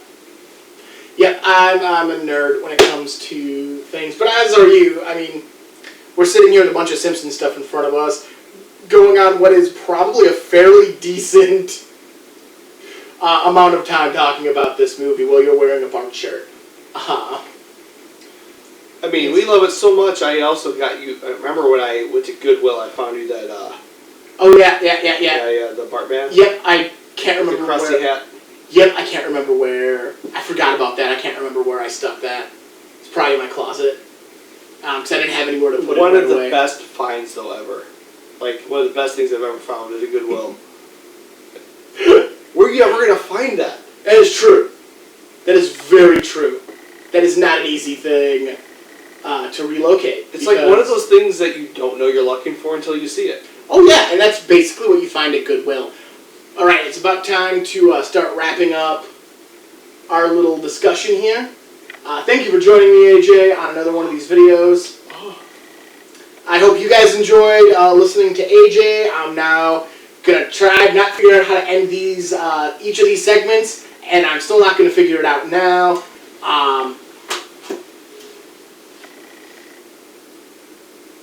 Continue. Okay. Yeah, I haven't figured it out. And just by me saying that they already know what order we shot these in, because the first one I'm very flabbergasted about how to end it, the second one I make reference to not knowing how to end it, and now this one I'm definitely making reference to having no idea how to end any of these segments. So yeah.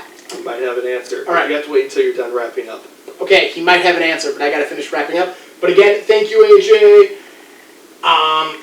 And I guess I'm gonna throw it back to me, filming whatever my actual next segment is, or close it, or transition, whatever I decide to do here.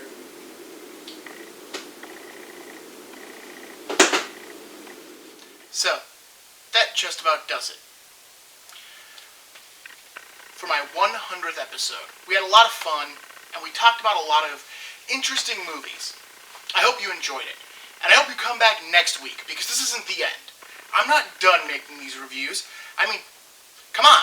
In just a couple of weeks, I hit my 2-year anniversary. And why would I want to miss that? So tune in next week. Don't forget to like, comment, and subscribe to this channel. If you sat through all of this, you'll sit through anything else I put together. Let me know what you thought of this format of the special guests down in the comments, and I hope to see you next week. Because it's October, and that means it's time to talk some of my favorite horror movies that haven't gotten enough love on this channel yet. I'll see you next week.